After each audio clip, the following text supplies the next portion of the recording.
Lion Ted Cruz, 15. Carson, 10, and Kasich, 6. So this just came out a few minutes ago. Trump, 49. Wow.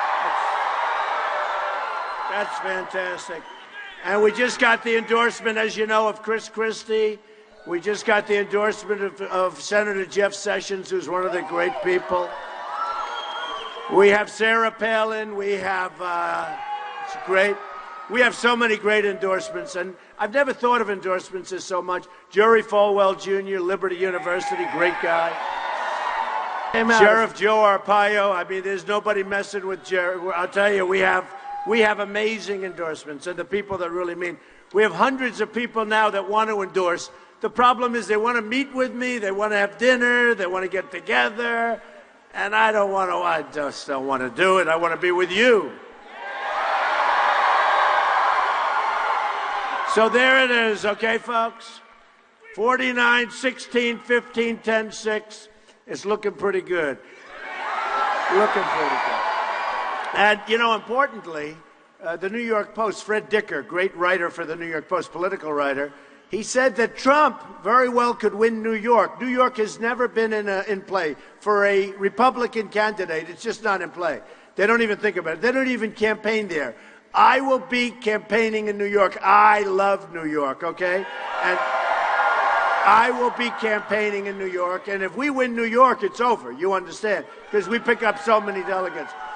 We're also doing really well in Michigan. So, you know, from a structural standpoint, Republicans have a hard time because structurally you have to win Pennsylvania, you have to win Ohio, you have to, you know, they have like a map of, in particular, 6 states. And you lose one, it's over. Democratic ride is a much easier ride. But if I pick up New York or if I pick up Michigan, it's over, folks. It's over. It's over.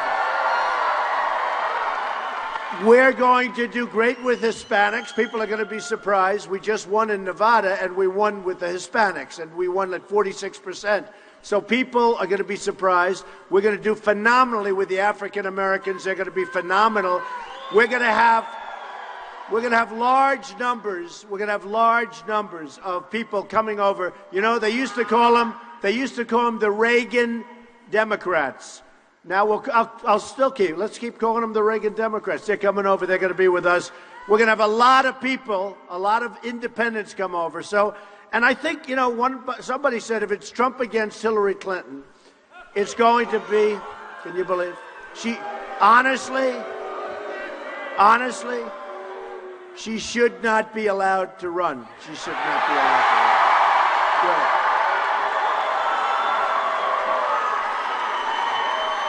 Now, Bernie Sanders is over. You know, he took a big beating. But you look at South Carolina. So they just left South Carolina. She had a good victory over him. I drew, and the Republicans drew so many more votes, like double. And they went down because there's no enthusiasm for Hillary. None. We went way up because whether people like me or not, there is enthusiasm. That I can tell you. There is enthusiasm. Big enthusiasm. So it's been going along well. It's been a nasty deal. You know, when I said I'd run for office, I deal with real estate people. I deal with people much tougher than the people I'm dealing with. But they're more honest in a certain way. Politicians are very dishonest people. I've never seen such deception. I've never seen so many lies. And these are dishonest people, and I hate to say it. And it's sad. It's sad. And I say, all talk, no action. I mean, I build a great business, a phenomenal business. I file my papers with the Federal Elections Commission. Everybody has it. These people back there have it. They go through. Everybody's impressed. A lot of people said, number one, they said he'd never run. Then I ran. Then they said he'll never sign what they call Form A. Form A is where you literally sign your life away. I signed Form A. Then they said, oh, he'll never put in his financials because maybe he's not as rich as people think. So I put in my financials, which showed that I'm much richer. The company is phenomenal. It's phenomenal. The company is, like, incredible. And frankly, the press didn't have that much to say. They were there. You have no idea. The first day, they said they'd never seen at the federal level. They've never seen people looking, that many people trying to look at papers. So the papers are great. Low debt, phenomenal assets, some of the great assets, big cash flow, and I put them in. And the reason I tell you that is because that's the kind of thinking we need in this country. That's what we need. We have $19 trillion in debt, going to $21 trillion, and that's the kind of thinking. We have to make great deals. But anyway, I put in my papers. People came, the press went through every inch of them. They said, wow, this is amazing. We didn't expect this because the company's actually much bigger, much stronger, and great. And then I have to listen to a little guy like Rubio say, oh, he's a con man. He's a con man. Now, think of it. No, but it's so insulting. And he had no choice. I guess he had to come up with something because he's getting creamed in the polls. He's like 20 points down in Florida. You know, in Florida, where he comes from, this guy couldn't be elected dog catcher right now if he ran. Now, think of it. He's defrauded the people of Florida. He's defrauded them. He's defrauded them in a lot of ways. You know, maybe he's defrauded the Republican Party building driveways with their money. You know, they catch him. He builds a driveway and other things. And they say, you're not supposed to do that. Oh, I'm allowed to. They say, well, we caught you. He said, oh, I used the wrong credit card. I'll pay you back. He pays back. Nothing happens. You know, Chris Christie would take it a little bit differently than that. And by the way, speaking of Chris, I was standing on the dais a few weeks ago, and I watched, I call him lightweight. I watched lightweight Marco Rubio. He's standing right here. And I watched this, and I saw a meltdown. I said, what am I watching here? You know, we have millions of people watching, and I saw an almost complete meltdown. In fact, I was prepared to catch him when he fell. I was. I really thought he was going to fall. They asked him a question. He gave the Barack Obama answer, right? And he gave an answer, and then he gave the same answer again because he's like a machine. He's like a robot. You wind him up and he talks. It's like a robot. We call him the robot. Well, we call him the lightweight, but we call him the lightweight robot. But he gave the answer first time, gave it a second time, gave it a third time, gave it a fourth time, and then at the fifth time I said, there's something wrong. And then I looked. He was soaking wet like he just got out of a swimming pool with his clothes on. And it was honestly, I'll be honest, it was a sad thing to see. But you can't have this kind of a person negotiating with the Chinese, negotiating with Putin. Can you imagine? He's going to go and see Putin. Putin's a confident guy, smart guy. He's sitting down, and Marco walks in, and he's soaking wet. He's exhausted. He's soaking wet. Putin's going to look at him and say, what the hell's wrong with that guy? Do you remember when he was answering, the Republicans brilliantly picked him to give the answer to Obama in the state of whatever, I guess one of the speeches, by the way, a very important speech. So Obama got up, did his thing, and now we have our response, right? And he's speaking, and you see there's something wrong with him. And he's speaking, and then he goes totally off camera doing live television, and he grabs a bottle of water with the label on it.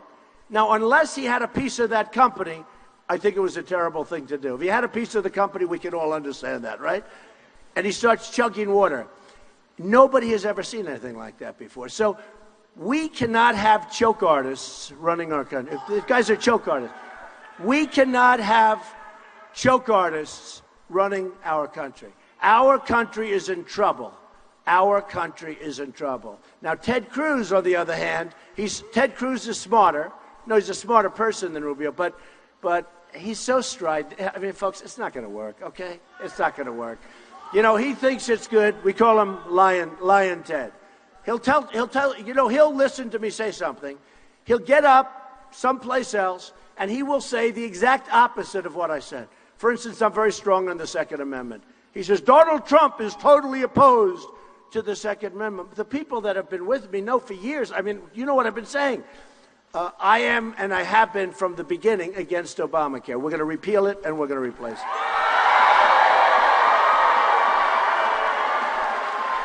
Ted Cruz goes on television, and he goes, Donald Trump loves Obamacare. I love Obamacare. Every single speech, I say repeal and replace. I think if anybody's been, a lot of people come to this because we have a lot of fun, but every single speech, I talk about repealing, replacing, and he'll just lie. So I call him lying, and it was interesting because little Marco said the other day, he said, you're a liar to Ted. He wasn't referring to me. He said, you're a liar. That's a lie It's the first time I've ever heard a politician, and I deal with a lot of politicians, and believe me, they are liars in many cases. And there's some good ones, but not too many. But Marco said to Ted, "You're a liar." And I said, you know, now that a politician says it, you have two politicians there saying it, they're screaming at each other. Then they got together and they said, oh, we have to be tough. The last debate, did you see them shaking hands? Behind my back, shaking hands? They're high-fiving each other inside before the thing. I said, you know what? They're double teaming. And yet every single poll, Drudge, every single poll has Trump winning the debate. Pretty amazing, right? Pretty amazing. And most people, other than, you know, some people, some of the pundits are totally, you know, forget it. I'll tell you that we're going to write a book about some of the pundits, I think. The problem is who's going to buy a book like that because nobody cares about them. The press is amazingly dishonest, okay? The press is a real problem in this country. And one of the things that's very important to me, and it only made, no, I tell you what. I'm dealing with some real sleazebags up here, believe me. I think the press is worse, okay? I'm telling you, they're worse than the politicians. And not all, but 80%. And one of the things, I mean, I get stories that have no basis in fact whatsoever. And one of the things, they can write anything they want and you can't sue them because the libel laws they essentially don't exist. And one of the things I'm going to do is I'm going to open up the libel laws. We're not going to do anything with freedom of the press. Freedom of the press is vital. It's important. It's a cleansing system. It's totally something that we can't touch. But when people write incorrectly about you, and you can prove that they wrote incorrectly, we're going to get them through the court system to change, and we're going to get them to pay damages. And you know what's going to happen? When you do that with the press, you're going to see a much more honest press, and you're going to see a press, frankly, that you're going to respect a lot more, and you'll read. I mean, you're going to read. People don't believe the press anymore, and I don't either. And the political press is the worst of all. So, and I don't say all of them, but I'd say 80%, okay? That's a pretty good number. I'd say this, 50% of them are absolute sleaze, okay? Absolute. 25% are okay, don't care, they do their job. You have 25% that's pretty good. You have 10% that's outstanding, all right? You have 10%, they really are. They're outstanding. I've met some outstanding people in the press, but a big chunk of it is really, really dishonest. So I just want to let you know. And to be honest, the way they write about me, you know, it's funny. They did a story recently in one of the papers, and they talked, actually, it's something that worked out, a couple of things. You know, a great deal maker is when you can take a deal and make it good, when it shouldn't be good. The market crashes in the middle, you're building a building, the market crashes, not your fault, and you come out and make a lot of money because you know your way around, you do that. And I've done a number of those deals, but they call up, they want to know about this deal, that deal. I said, let me ask you a question. What about the 250 great deals? You want to know about them? No, we're not interested in them. It is so incredible what you go through with the press, and it's very unfair. And the amazing thing is, people understand it. People know, and that's why they have such low numbers. When you poll the press, I mean, they're ranked, I think, below Congress, and Congress is almost not even ranked. So it's an amazing thing. You've got to keep your eyes open. You've got to keep your ears open, and we want honesty. So we're going to get the laws changed so that the press has to be honest, and if they're not honest, if they say things that are wrong, they can be sued, and they're going to have to correct and maybe pay penalties and maybe pay something. Do you like that idea? I mean, to me, I think it's really good. So we have a situation that on January or so of this year, I went out and I said, you know what? We are making progress like I've never seen before. But January from the previous year, I was really mixed. Do I do this? Do I not do it? I gave up a lot. I gave up a lot of deals that are good deals that I do just automatically. I gave up The Apprentice. I mean, I'm not doing The Apprentice. They came to me, the head of Comcast, a great guy, Steve Burke, came up to my office, said, Donald, would love you to renew, would love you to renew. I said, Steve, I can't do it because I'm going to run for president. I think. He said, you're not going to run, you're not going to run, you're going to do it, you're not going to run. I said, I really think I'm going to run, but you can never be sure. Because let me tell you, to do this takes guts. To run for president, I'm not a politician, to run for president takes guts. And I didn't know, correct. He said it very well.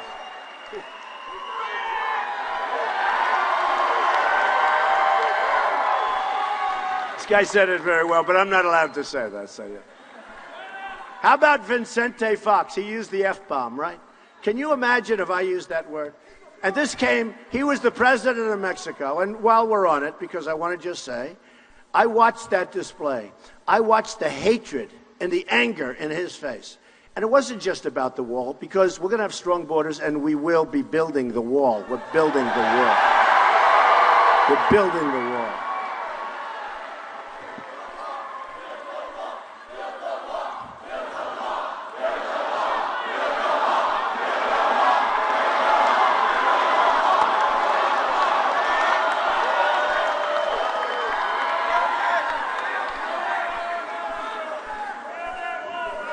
We're building the wall 100%. We're building the wall. Okay. We need the wall. We need the wall. You know what? People are going to come into our country, but they're going to come in legally. Legally, they're going to come in. They're going to go through a process, and they're going to come in. We're going to have great people coming into our country, but they come in legally. So anyway, I watched this guy, and I saw it on television, and he said, he was talking about paying, because who's going to pay for the wall? Who? Mexico's going to pay. So these politicians come up. What do you mean, Donald? Mexico's not paying for the wall. They don't have a clue. They are so bad. I'll tell you what. If for some reason God said it's not going to be you, it's going to be one of these people, you might as well give up. Never going to happen, folks. They don't even know what I'm talking about. The other day, Ted said on television, we're going to build a wall. First time I said, where did that come from? My wife came to me and said, Ted Cruz just said we're going to build a wall. Where did it come from? Then Rubio the other day, little Marco, he said, we're going to build a wall. We're going to build a wall. Oh, these people, they're never going to take you to the promised land, folks. It's not going to happen. They're never bringing you to the promised land. But they come up to me at the beginning and they said, you're not serious about a wall. It can't be built. I said, really? China, 2,000 years ago, built a 13,000-mile wall, right?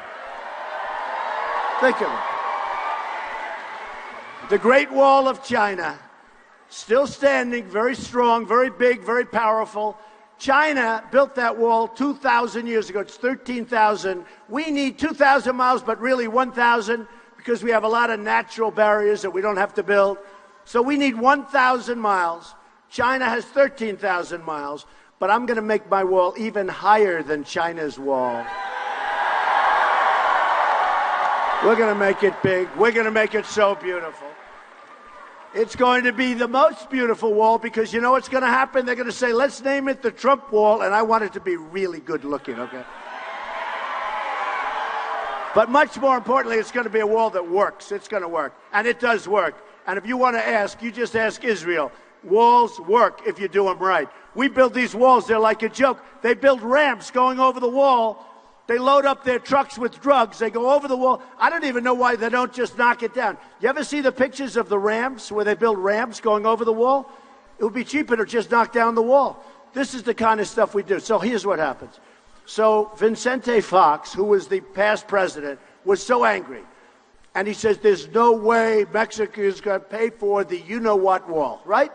And he was the anger. And I realized that anger wasn't about the wall. That anger was about how dare somebody question Mexico, because they get their way. How dare they question Mexico? How dare they come and say, we have to do this or we have to do that? Folks, we're the United States. We're the United States. And I'll tell you what, we are not taking this stuff anymore from all these countries that are ripping us and laughing at us. We have stupid leadership. We have incompetent leadership, and we're not taking it anymore. And I watched that guy, and he was so angry that somebody would suggest that Mexico's going to pay for the wall, but he was so angry that there was actually, like, somebody would be talking back to Mexico. I have a great relationship with Mexico. I have a great relationship with Mexico people and with Hispanics. In fact, I employ tens of thousands of people. Tens of thousands of people. Are you back there, darling? Who's protesting? Anybody? Oh, get out of here. Get them out. Get them out. Get them out.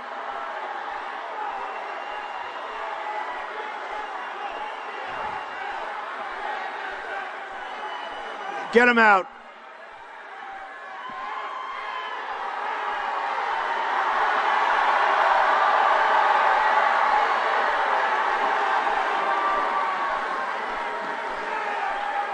All right.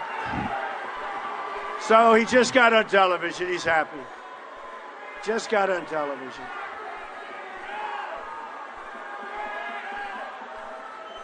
Hey, folks. Listen, do you remember when Bernie Sanders was up making a speech and the two young girls came up and took the microphone away? Remember that? That's not happening here, folks. That's never going to happen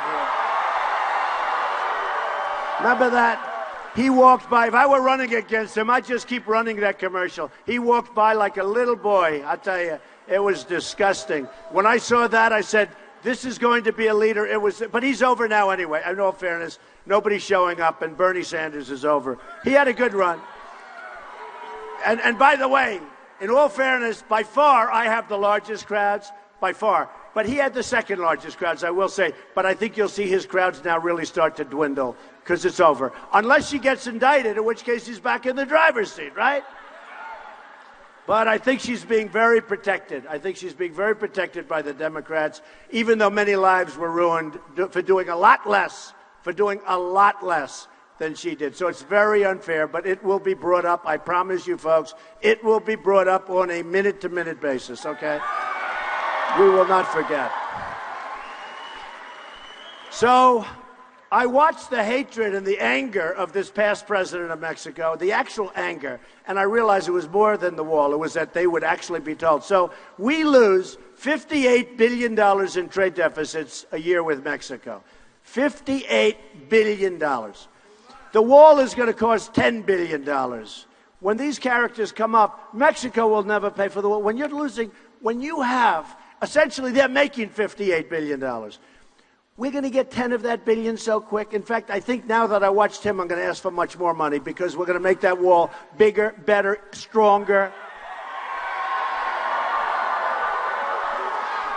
I actually got a call from one of the reporters that's standing right back there. Look at all that press. Isn't that amazing?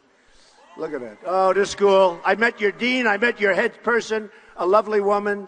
I said, this school is going to become so famous. Oh, is this school famous? This school.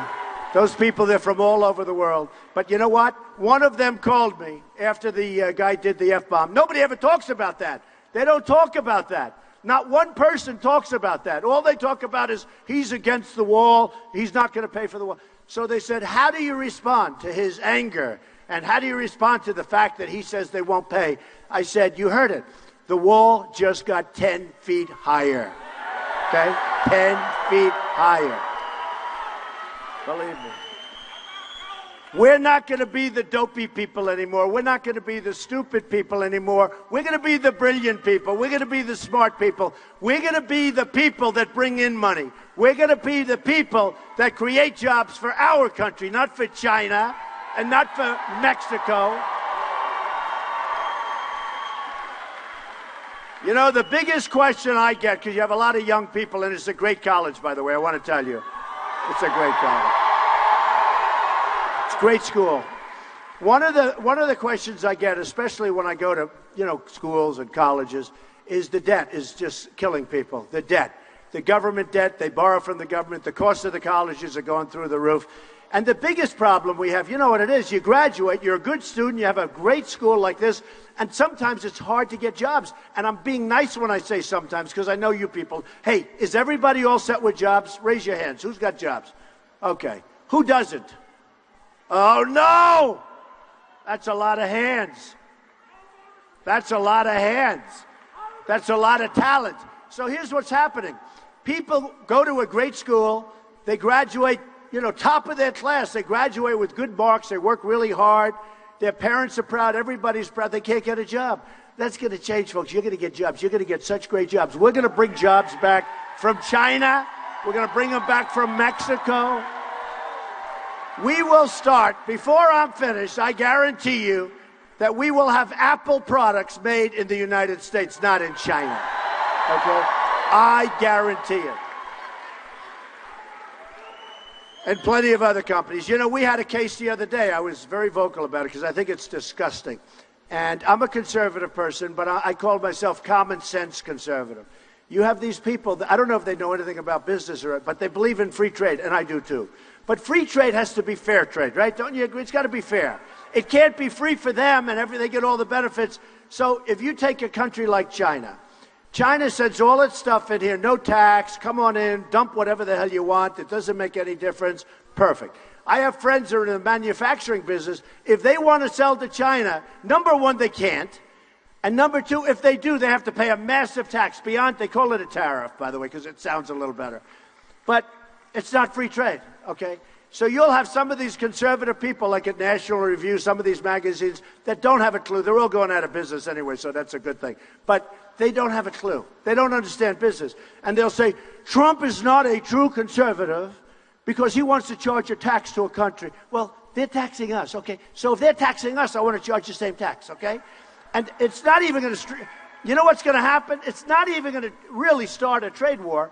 But of course, if you think about it, with China this year, we will lose $505 billion. Okay, think of it. And we've been losing similar amounts, 400 billion, 300 billion, for years.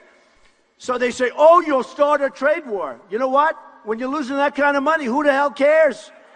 Who cares? Who cares?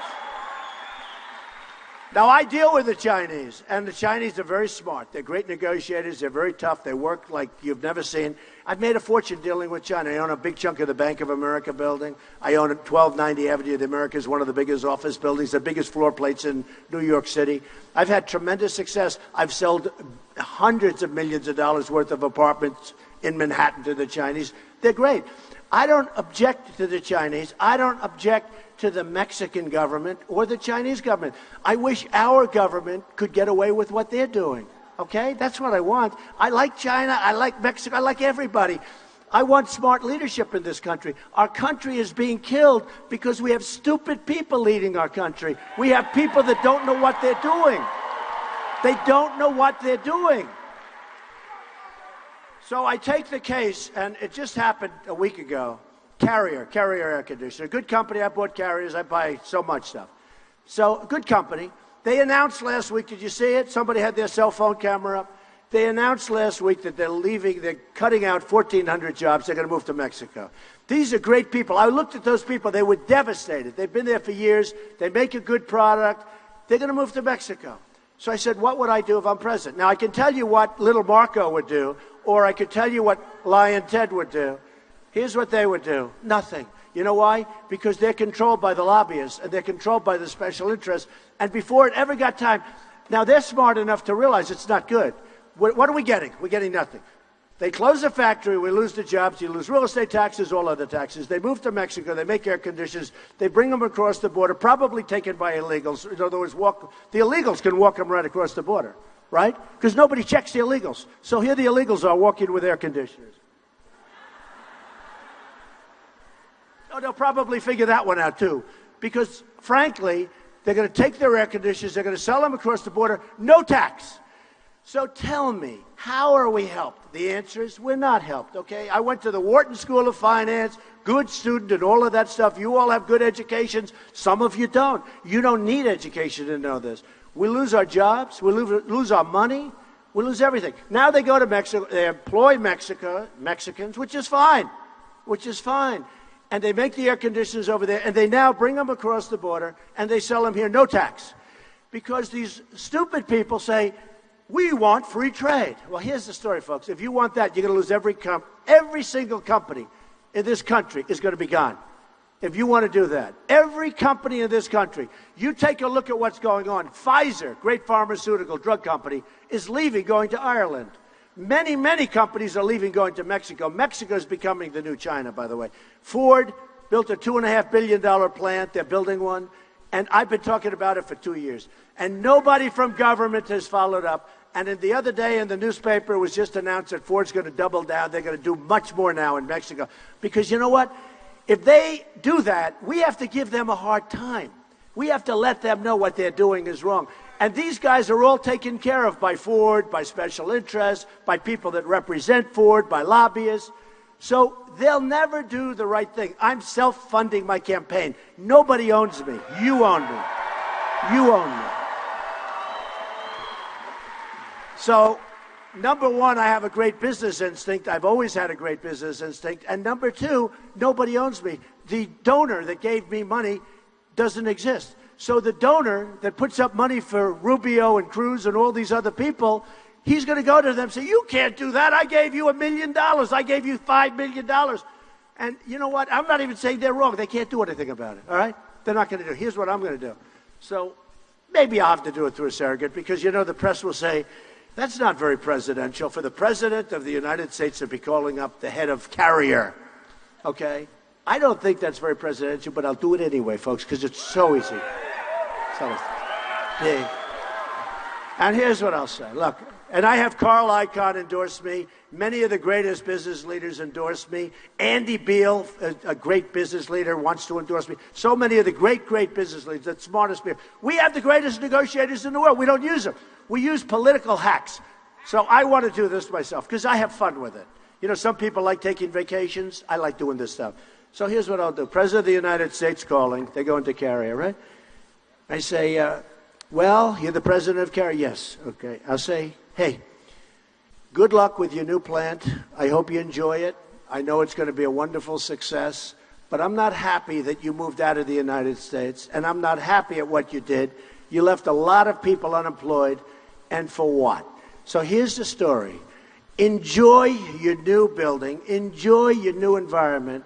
But every single time that you make an air conditioning unit, that unit is going to come across the border, and when it does, we're going to tax you at 35%, okay?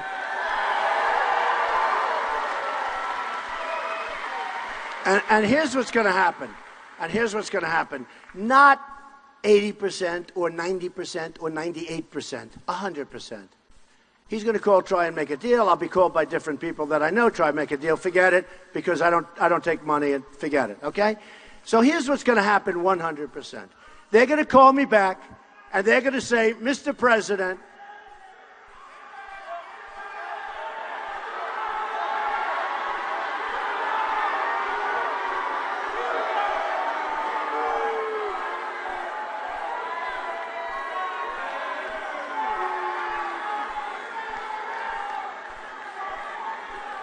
get him out of here, please. Get him out. Get him out.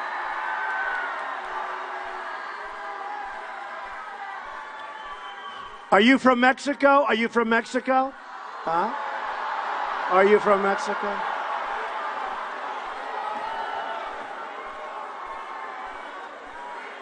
Right smack in the middle of my punchline. All right, darling. If you want, you can stay and you can hear the end of the story. Because you know what? You're moving back to the United States.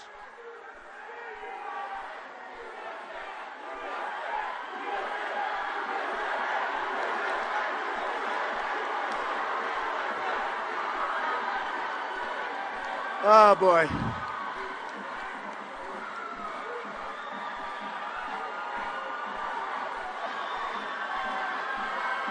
Yeah, get her out, please. Get her out. Out, out, out, out.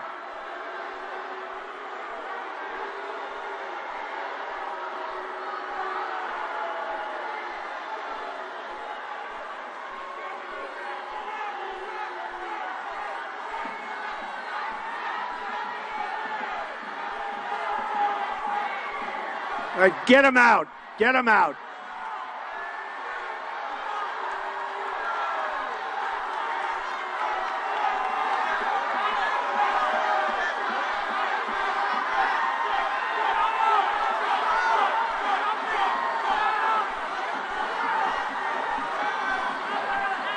Get him out of here, please.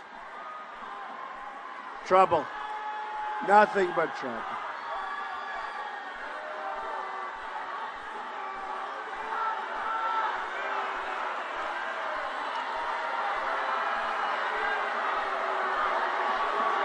Get him out.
Could you let some people come in from outside that are standing outside, please? Let some people come in. Yeah, let them fill it up.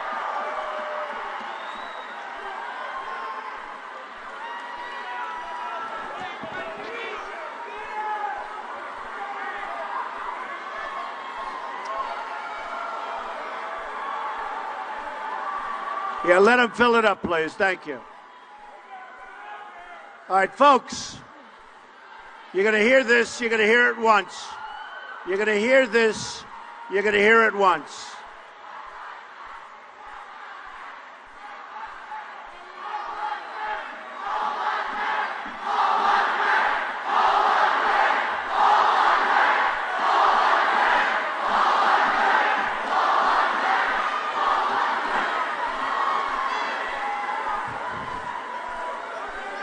All right, folks, you're going to hear it once. All lives matter. All lives matter.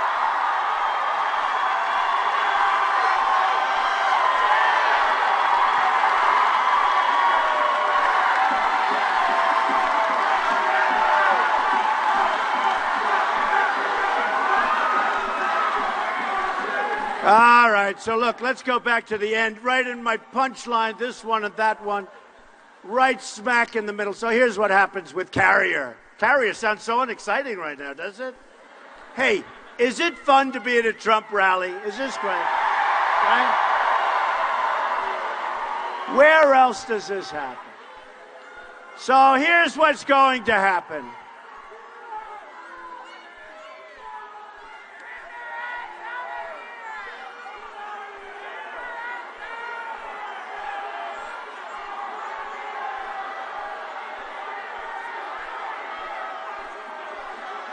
Are we having a good time? Yes. I love it. I love it. Okay. Come on. What, do you have a problem over here? You have a problem? All right, get her out of here. Get her out. Get her out. Get her out. Out. Get out. Out. Out.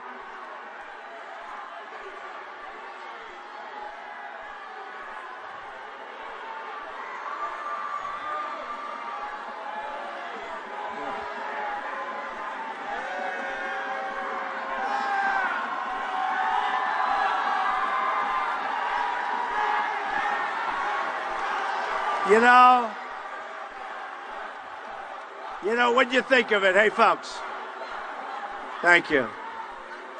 When you think of it, hey, honestly, look, we're all together. Believe it or not, we're going to unify this country. This is not a unified country. We're going to bring this country together. This is a country that's in big trouble, bigger than you understand, folks, bigger than you understand. It's in big, big trouble. We're like a third world country now, and I'll tell you what, we are going to straighten out our country. We're going to unify our country. We're going to take care of our people. But when you think about it, you see like a scene like that, what are we looking for? Okay, all of us, whether we're Democrat or liberal or conservative or Republican, whatever. We're looking for security. We're looking for safety. We're looking for family and taking care of our family, right? We're looking for homes. We're looking for good jobs where we can come home and do well and keep going up, and we do a good job. We go up, up, up the ladder, and we do better. You know, we're looking for good health care, not Obamacare, which is a horror show, right? We want to get rid of Common Core because we want education to be brought locally so we can start doing well. Right? You know, if you really think we're looking for a strong military that can protect us from the very evil outside world.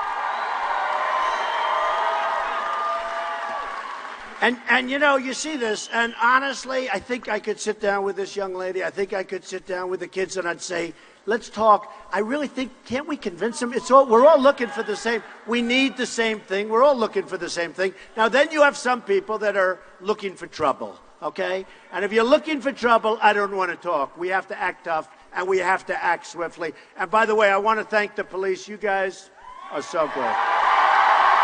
Good. They're good.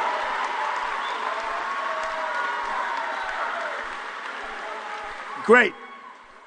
So right smack in the middle of my punchline, they did that. I wanted to give the rest, but I couldn't because she had a loud, lousy voice, and I couldn't do it. But you know what? So here's what the head of Carrier says to me. Mr. President, if that's going to be your opinion, we're moving back into the United States. That's what's going to happen. That's what's going to happen. Well, you have another one over there? Boy. Look. All right, get out of here. Get out. Get out. Get out.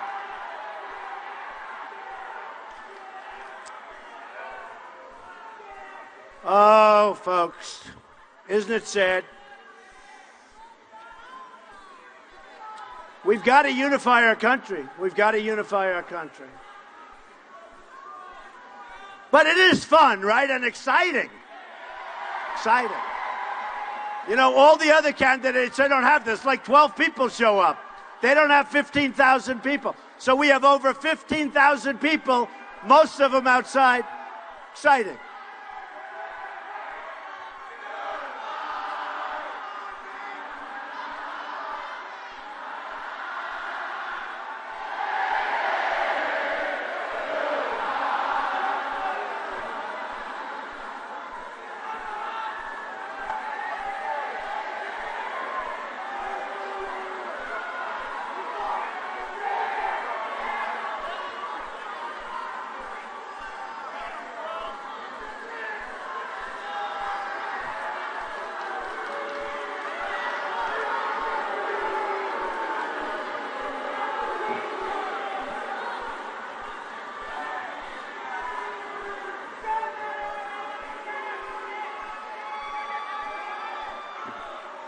Hey, folks,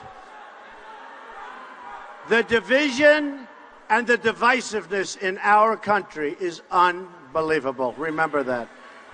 You know, we have a president that I really thought he'd bring people together, and he's done exactly the opposite. He's been a great divider. It's a real problem. It's a real problem. And the hatred is so unbelievable. And we've got to come together as a country. We've got to love each other. We've got to come together as a country. Got to do it. We've got to do it, and we will do it. We will do it. We need jobs. We need economic development. We need a lot of things, but we will do it. You know the tone. Hillary Clinton got up the other day. She said, I don't like Donald Trump's tone. And somebody said, a very great reporter, actually, I won't use his name because I don't want to get him in additional trouble. He was very angry. He was like saying she's screaming. Her voice, he couldn't stand her voice. Did he get in trouble? Because by saying that, he was saying something negative to a woman, right? She was screaming and giving people headaches, just headaches, listening to her voice. And he said that. He's a reporter. You know who the reporter was. Do you want to name him? Do you want to shout him out? Go ahead, press. Do you want to shout out? Who did it? Come on. Press, who did it? Come on. Very well known. One of the top in the world. Okay?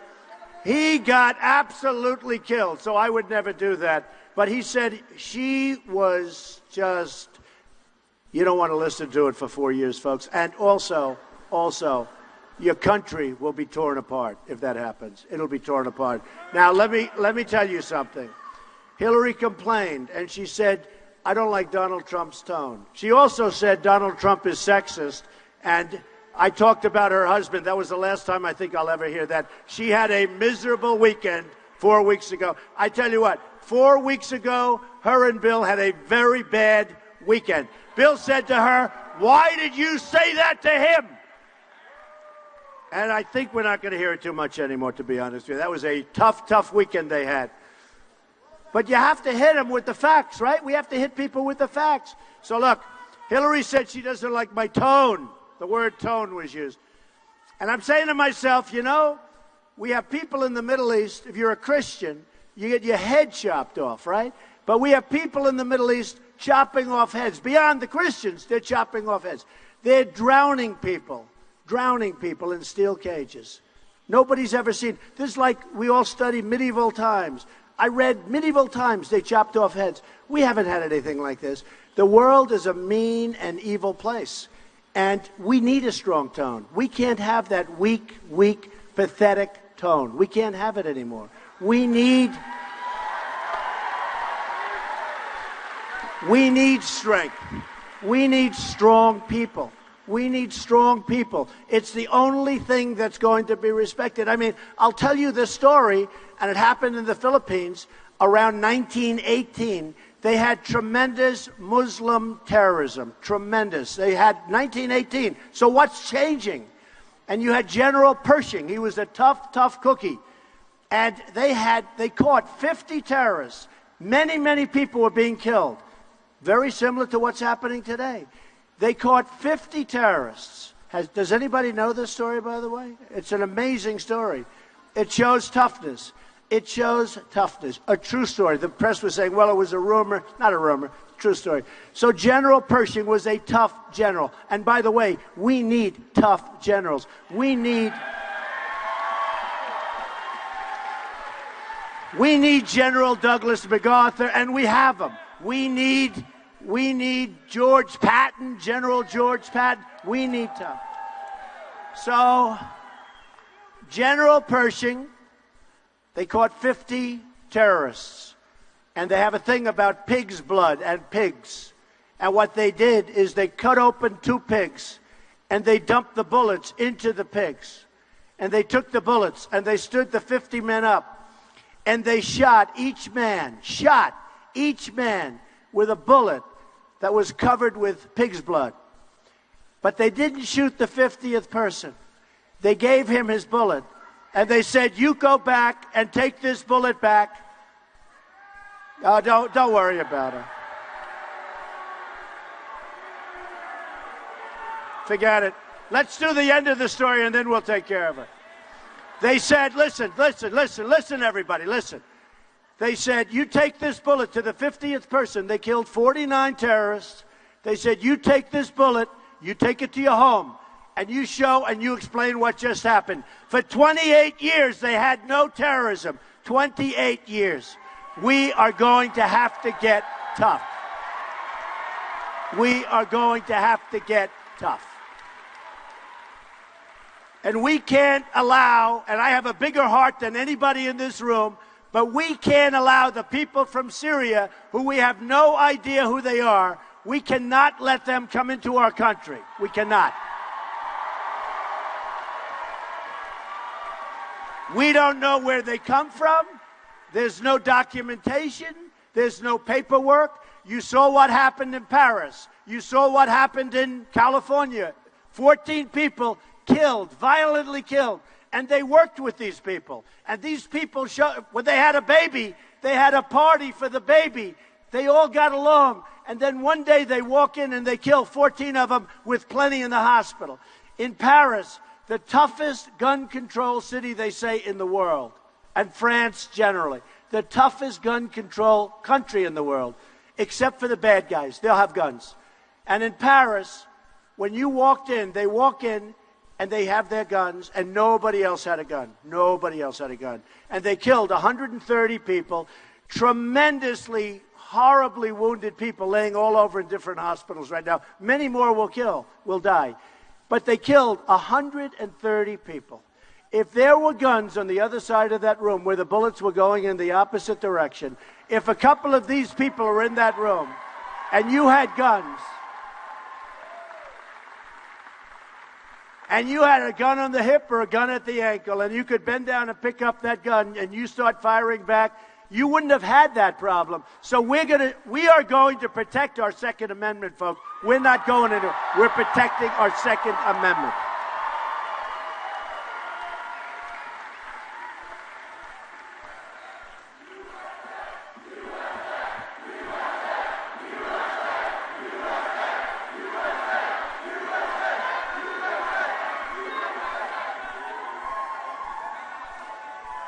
So look, we're not a country that wins anymore. We lose at everything. We lose at war. We can't beat ISIS. We lose at everything. We lose at everything. I'm asking you, big day tomorrow, I'm asking you, I don't want your money. I don't need your money. I'm spending my own money. It's a lot of money too, by the way. You know, I used to get a kick out of saying I spent the least and I'm in first position. I still spend the least, but it's still a lot of money. I think I'm into it for $25 million. That's a lot, right? It's a lot. It's money. Not a big impact, but money.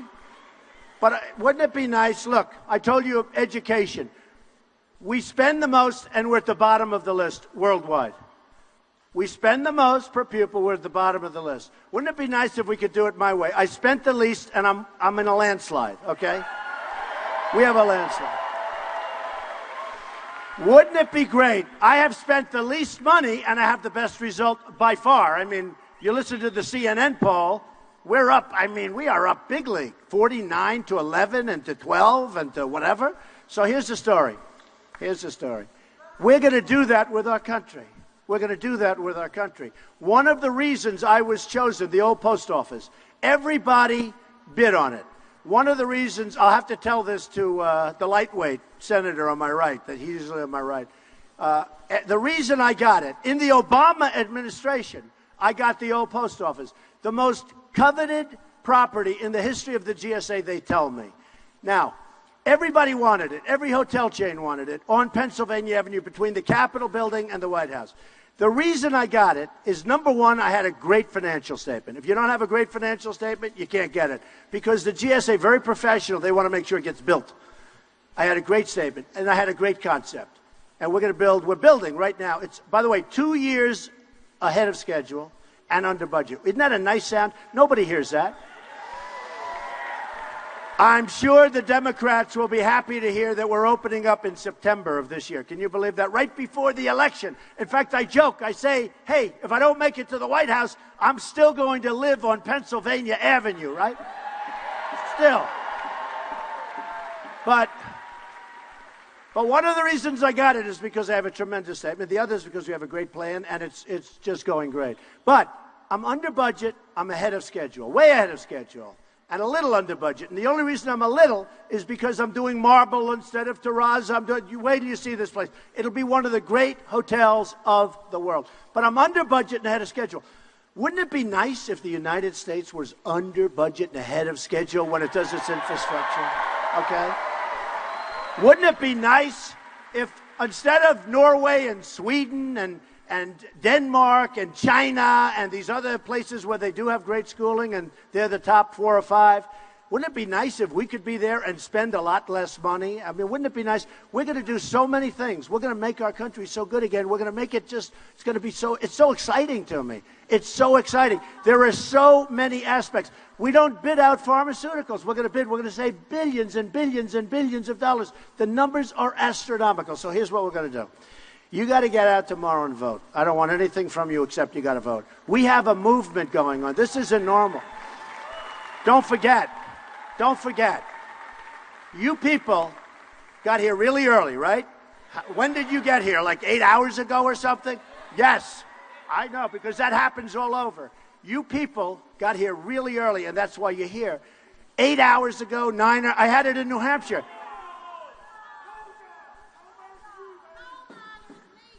Oh, good. Thank you, darling. I didn't know what the hell happened there. I thought they were the enemy, but they're my friends.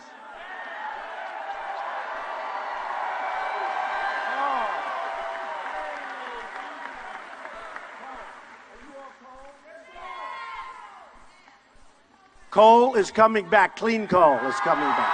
100%. Thank you. I'm so glad they said it. What this president and what the EPA has done to our energy and done to our coal industry is ridiculous. We sell coal. The coal mines are dying.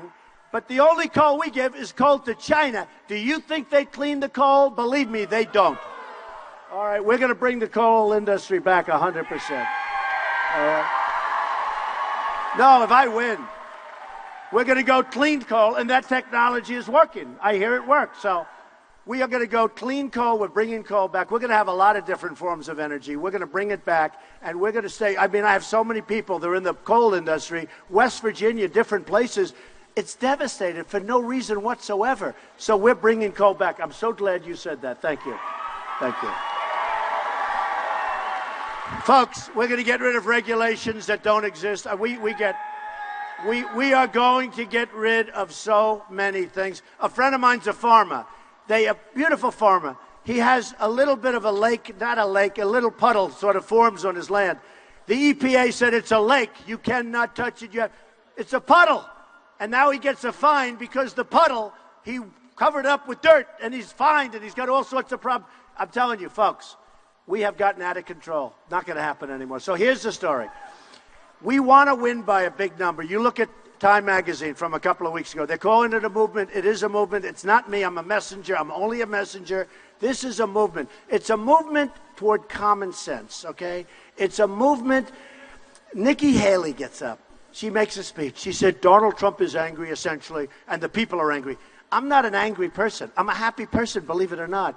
But I'm not an angry person. I'm angry when I look at the incompetence of our government. It makes me, because I love our country. You're not angry people. You're not angry people. By the way, they're angry people. You're not angry people. You're people that have great love for this country. Don't worry about them. Leave them alone. Who cares? You know, they have a new strategy. They've gotten smart. Instead of blowing it at one time, they go at different times to be as disruptive as possible. But you're not angry people. You're angry now, but you're not basically angry people. Let me just tell you, folks, you're going to be so happy. This is going to be an important day for you. You're going to vote tomorrow. We're going to win tremendously. Virginia's going to have a big victory. I guess almost every place. Texas, I'm the only one where it's sort of tied, maybe losing. And Texas, there's no way they put this guy in Texas. I can't believe it. He has been so bad. He hasn't done anything. He's passed nothing. All he does is talk. And in Texas, he should lose. He has not done anything. And I love Texas. The people of Texas have so many friends.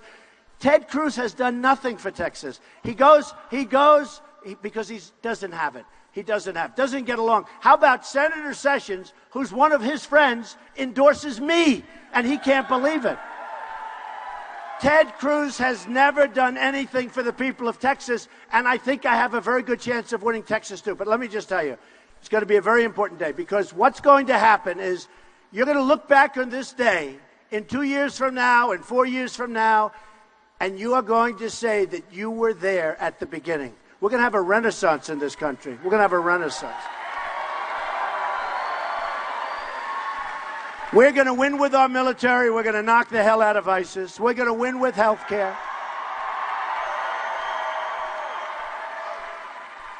We're going to take care of our vets. We're going to take care of our vets. These are our great people. We're going to win with education. We're getting rid of Common Core. We're taking that Common Core, throwing it the hell out. We're bringing it to local. We're winning with education. We're going to win at the borders. We are going to win so much at the borders. We're going to have the strongest borders. And again, it's very important. People are coming in, but they're coming in through a process, and they're coming in legally. And very importantly, we are going to win at trade. We're going to make our country rich again. We're going to make our country great again. I love you. Thank you very much, everybody. Thank you very much. I love you. I love you. Get out and vote. Vote, vote, vote.